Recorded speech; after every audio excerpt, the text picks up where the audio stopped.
So hello guys, welcome back. So ഇന്ന് നമ്മൾ explore ചെയ്ത് പോകുന്നത് ബ്ലീച്ച് എന്ന് പറഞ്ഞ ജാപ്പനീസ് ആനിമി TV സീരീസിൻ്റെ സീസൺ 3 52ാമത്തെ എപ്പിസോഡാണ്. സോ ഈ ഇതിന് മുമ്പത്തെ എപ്പിസോഡ്സിൻ്റെ എക്സ്പ്ലനേഷൻ നിങ്ങൾ ഇതുവരെ കണ്ടിട്ടില്ലെങ്കിൽ ഞാൻ ഡിസ്ക്രിപ്ഷൻ ബോക്സിൽ പ്ലേലിസ്റ്റിൽ ലിങ്ക് കൊടുത്തിരിക്കുക, നിങ്ങൾ ജസ്റ്റ് അത് പോയി ചെക്ക് ചെയ്ത് നോക്കുക. സോ അതുപോലെ തന്നെ നമ്മുടെ ചാനൽ ആദ്യമായിട്ട് കാണുന്ന ഒരാളാണ് നിങ്ങളെങ്കിൽ ജസ്റ്റ് ഒന്ന് സബ്സ്ക്രൈബ് ചെയ്തേക്ക്, ഈ വീഡിയോക്ക് ഒന്ന് ലൈക്ക് തന്നേക്ക്. സോ നമുക്ക് നേരെ എക്സ്പ്ലനേഷനിലേക്ക് പോകാം. തുർക്കെന്തിനെ കാണിക്കുന്നത് ട്രെയിനിങ് ഒക്കെ ആയിട്ട് നമ്മുടെ റെഞ്ച് ആണെങ്കിൽ റൂക്കിയെ രക്ഷിക്കാൻ വേണ്ടി റൂക്കിയുടെ ഡയറക്ഷനിൽ കൂടെ നടന്നുകൊണ്ടിരിക്കുകയാണ്. സോ അന്നേരം തന്നെയായിരുന്നു വളരെയധികം ആയിട്ടുള്ള ഒരു പ്രഷർ നമ്മുടെ റെഞ്ചിയുടെ അടുത്തേക്ക് വരുന്നത്.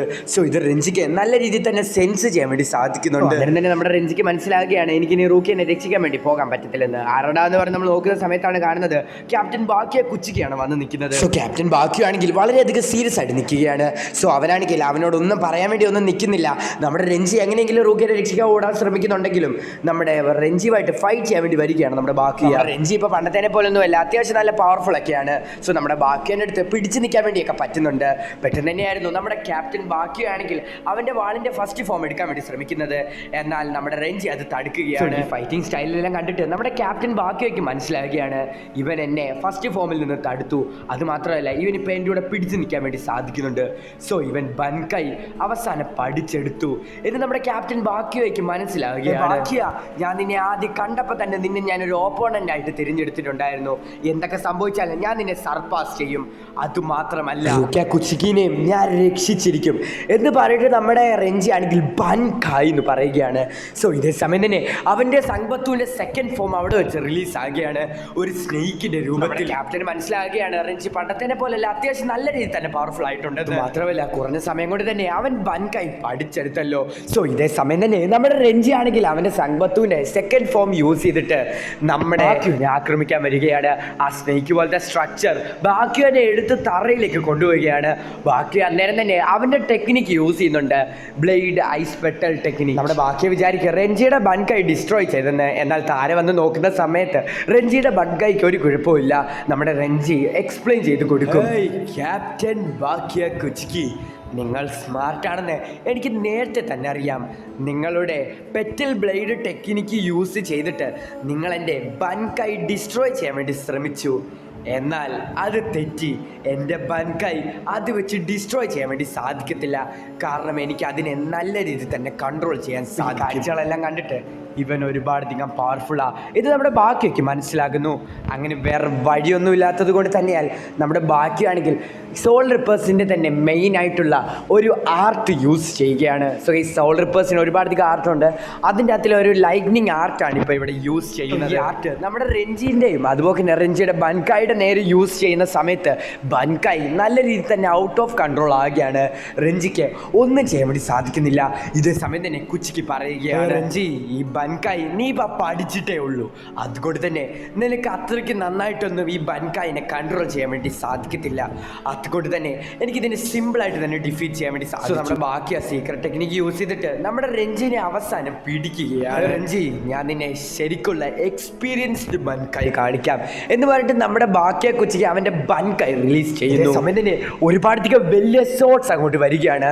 സോ നമ്മുടെ ബാക്കിയെ കുച്ചിക്ക് പറയുന്നത് പോലെ തന്നെ ആ ഷോട്ട്സ് ഒക്കെ പെറ്റൽ സ്മോൾ ബ്ലേഡ്സും ആകുന്നുണ്ട്. പെറ്റൽസ് എല്ലാം കൂടെ നമ്മുടെ ക്യാപ്റ്റൻ ബാക്കിയ കുച്ചിക്കാണെങ്കിൽ റെഞ്ചിയുടെ നേരെ വിടുകയാണ്. സോ റെഞ്ചിയുടെ അടുത്ത് നിന്ന് ഒരുപാടധികം ചോര തെറിക്കുന്നു. സോ നമ്മുടെ ബാക്കിയ വളരെയധികം റൂത്ത്ലെസ്. നമ്മുടെ ബാക്കിയയ്ക്ക് ഒരു തുള്ളി ദയയില്ലെന്ന് നമുക്ക് കാണുമ്പോൾ തന്നെ മനസ്സിലാക്കാം. തൻ്റെ സിസ്റ്റർ ഇപ്പോൾ മരിക്കാൻ കിടക്കുകയാണ്, ഇയാൾ ഒന്നും ചെയ്യുന്നില്ല. അതുപോലെ തന്നെ തൻ്റെ സബോർഡിനേറ്റിനെയാണ് ഇപ്പോൾ ഇവിടെ വേദന എഴുപ്പിച്ച് കൊന്നിട്ടിരിക്കുന്നത്. റെഞ്ചി, ഞാനും നീയും തമ്മിൽ ഒരു വലിയ വ്യത്യാസമുണ്ട്. നീ വെറും ഒരു സോൾ റിപ്പർ, ഞാനൊരു ക്യാപ്റ്റൻ. സമയം തന്നെ നമ്മുടെ റെഞ്ചി ആണെങ്കിൽ അവൻ്റെ അവസാന ശക്തി എടുത്തിട്ട് അവിടെ നിന്ന് എഴുന്നേൽക്കുകയാണ്. നമ്മുടെ ക്യാപ്റ്റൻ ബാക്കിയെ കുച്ചിക്ക് പറയുന്നതൊന്നും കേൾക്കുന്ന പോലുമില്ല. എന്നാൽ ബാക്കിയാണെങ്കിൽ അവൻ്റെ ടെക്നിക്ക് യൂസ് ചെയ്തിട്ട് റെഞ്ചിക്ക് എഴുന്നേക്കാൻ പറ്റാത്തതുപോലെ ആക്കുന്നു. നീയാണോ റൂക്കിനെ രക്ഷിക്കാൻ വേണ്ടി പോകുന്നത്? സ്വയമായിട്ട് പോലും പ്രൊട്ടക്ട് ചെയ്യാൻ പറ്റാത്ത മണ്ട, നീ എങ്ങനെയാ റൂക്കിനെ രക്ഷിക്കാൻ പോകുന്നത്? ഇത് കേട്ടിട്ട് നമ്മുടെ ബാക്കി അവിടെ കിടന്ന് ചിരിക്കുകയാണ്.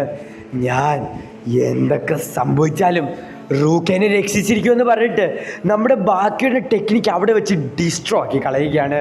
സോ നമ്മുടെ ബാക്കി തന്നെ ഒന്ന് പേടിച്ചു പോകും ഇത് കണ്ടിട്ട്. ബാക്കിൻ്റെ ഒരു പവർഫുൾ ആയിട്ടുള്ള ഒരു ടെക്നിക്കാണ് അവനിപ്പോൾ ഡിസ്ട്രോ ആക്കിയിരിക്കുന്നത്. അത്രയും വലിയ മുറിവുകൾ ഉണ്ടായിട്ടും അവൻ്റെ വിൽ പവർ യൂസ് ചെയ്താണ് അവനെ ഇനിയിപ്പോൾ അറ്റാക്ക് ചെയ്യാൻ വേണ്ടി വരുന്നത് എന്ന് പറഞ്ഞിട്ട് നമ്മുടെ റെഞ്ചി ആണെങ്കിൽ ബാക്കിയ കുച്ചിക്കിൻ്റെ ദേഹത്തേക്ക് അവൻ്റെ സങ്ബത്ത് യൂസ് ചെയ്തിട്ട് കുത്തുകയാണ്. എന്നാൽ റെഞ്ചിക്ക് ഇപ്പോൾ ഒരുപാടധികം മുറിവുകളും അതുപോലെ തന്നെ അവൻ്റെ ഫുൾ സ്ട്രെങ്തും എടുക്കാൻ പറ്റാത്തത് കൊണ്ട് തന്നെയാൽ ബാക്കിയോൻ്റെ സ്പിരിച്വൽ പ്രഷർ അതിൽ നിന്ന് തടയുകയാണ്. സമ്പത്ത് യൂസ് ചെയ്ത് ഇപ്പം റെഞ്ചിക്ക് ബാക്കിയോൻ്റെ ദേഹത്ത് ഒരു ചെറിയ പോറൽ പോലും വരുത്താൻ വേണ്ടി സാധിക്കത്തില്ല. അങ്ങനെ നമ്മുടെ റെഞ്ചി അവിടെ വെച്ച് തളർന്ന് താഴെ വീഴുകയാണ്. ബാക്കിയ കുച്ചിക്കൻ്റെ അടുത്ത് നിന്ന് തോറ്റിരിക്കുന്നു. പിന്നീട് കാണിക്കുന്നത് എക്സിക്യൂഷൻ സ്ഥലത്തിലേക്ക് കൊണ്ടുപോയിക്കൊണ്ടിരിക്കുന്ന നമ്മുടെ റൂക്കിയെയാണ്. സോ നമ്മുടെ റൂക്കിക്ക് എന്തോ ഒരു കാര്യം സെൻസ് ചെയ്യാൻ വേണ്ടി സാധിക്കുന്നു. നമ്മുടെ റൂക്കിയയ്ക്ക് മനസ്സിലാകുന്നു രഞ്ജി ഇപ്പോൾ അപകടത്തിലാണെന്ന്. സോ ഇതറിഞ്ഞ റൂക്കിയ അവിടെ കിടന്ന് അലയ്ക്കുകയാണ്. അതുപോലെ തന്നെ വളരെയധികം വിഷമത്തോടെ നിൽക്കുകയാണ്. അവിടെ വെച്ചാണ് ബ്ലീച്ച് എന്ന് പറഞ്ഞ ജാപ്പനീസ് ആനിമി TV സീരീസിൻ്റെ സീസൺ 3 52ാമത്തെ എപ്പിസോഡ് അവസാനിക്കുന്നത്. സോ നിങ്ങൾക്ക് എല്ലാവർക്കും ഇന്നത്തെ എപ്പിസോഡിൻ്റെ എക്സ്പ്ലനേഷൻ ഇഷ്ടപ്പെട്ടെന്ന് വിചാരിക്കുന്നു. ഇഷ്ടപ്പെട്ടാൽ ഉറപ്പായിട്ട് നമ്മുടെ ചാനൽ സബ്സ്ക്രൈബ് ചെയ്തേക്കുക. അതുപോലെ തന്നെ വീഡിയോക്ക് ലൈക്ക് ചെയ്യാൻ. നേരത്തെ പറഞ്ഞതുപോലെ തന്നെ എനിക്ക് സൗണ്ട് അത്രയ്ക്ക് നല്ല രീതിയിൽ വരുന്നില്ല. സോ അതുകൊണ്ടാണ് ഞാൻ 2 എപ്പിസോഡ് ബ്ലീച്ചിന് ഇടാത്ത. രാവിലെ ഒരു വിൻ ബ്രേക്കറിൻ്റെ ഇട്ടു. അതുപോലെ തന്നെ ഞാനിപ്പോൾ വൺ പീസിന് ഇടാനാണ് പ്ലാൻ ചെയ്തത്. പക്ഷേ എനിക്ക് വൺ പീസിനെ റെക്കോർഡ് ചെയ്യാൻ വേണ്ടിയുള്ള ടൈം കിട്ടിയിട്ടില്ല. സോ ഞാൻ ഒന്നൊന്ന് ട്രൈ ചെയ്ത് നോക്കട്ടെ ഒരു ബ്ലീച്ചിൻ്റെ എപ്പിസോഡും കൂടെ ഇന്ന് എക്സ്പ്ലെയിൻ ചെയ്ത് ഇടാൻ പറ്റുമോ. എന്തൊക്കെയാണെങ്കിലും ഞാൻ വിൻ ബ്രേക്കർ മലയാളത്തിൽ തന്നെ ആദ്യമായിട്ട് എക്സ്പ്ലെയിൻ ചെയ്ത് അപ്ലോഡ് ചെയ്യുന്നത് ഞാനാണ്. Season 2 first episode. അത് നിങ്ങൾ ഇതുവരെ കണ്ടിട്ടില്ലെങ്കിൽ ജസ്റ്റ് ഒന്ന് ചെക്ക് ചെയ്ത് നോക്കി നിങ്ങൾക്ക് കാണാൻ വേണ്ടി സാധിക്കും. നിങ്ങളെ കൊണ്ട് പറ്റുമെങ്കിൽ ഇന്ന് ഞാനിപ്പോൾ എക്സ്പ്ലെയിൻ ചെയ്ത ബ്ലീച്ചിൻ്റെ എപ്പിസോഡ് നിങ്ങൾ നേരിട്ട് പോയി ഒന്ന് കാണുക. അത്യാവശ്യം നല്ലൊരു കിടില ഫൈറ്റ് തന്നെ നിങ്ങൾക്ക് കാണാൻ വേണ്ടി സാധിക്കും. സോ അടുത്ത ദിവസം വീഡിയോ ആയിട്ട് വരുന്നവരേക്കും ബൈ.